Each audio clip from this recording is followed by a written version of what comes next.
कैसे हुई श्राद्ध पक्ष की शुरुआत। गरुड़ पुराण में भीष्म पितामह ने युधिष्ठिर के संवाद बताए गए हैं।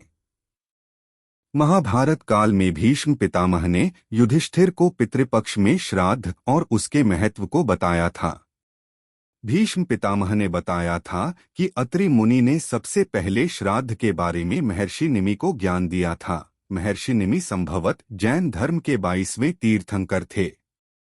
इस प्रकार पहले निमि ने श्राद्ध का आरंभ किया, उसके बाद अन्य महर्षि भी श्राद्ध करने लगे।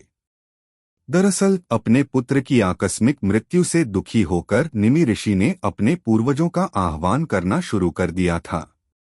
इसके बाद पूर्वज उनके सामने प्रकट हुए और कहा, निमि, आपका पुत्र पहले ही पितृदेवों के बीच स्थान ले चुका है।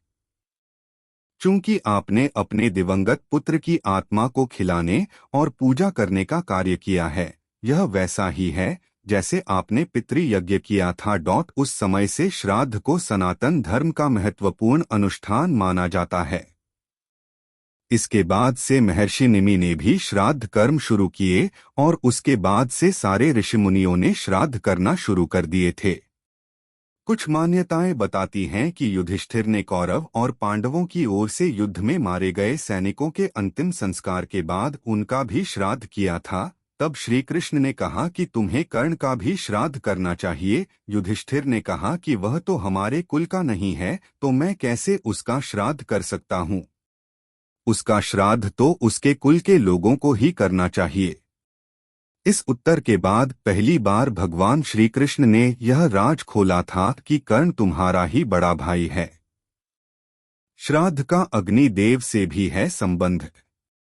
जब सभी ऋषिमुनि देवताओं और पितरों को श्राद्ध में इतना अधिक भोजन कराने लगे तो उन्हें अजीर्ण हो गया और वे सभी ब्रह्मा जी के पास पहुंचे।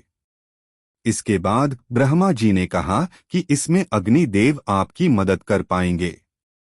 इसके बाद अग्निदेव ने कहा कि श्राद्ध में मैं भी आप लोगों के साथ मिलकर भोजन करूंगा, इससे आपकी समस्या का समाधान हो जाएगा। इसलिए हमेशा पितरों को भोजन कराने के लिए श्राद्ध का भोजन कंडे और अग्नि को चढ़ाया जाता है।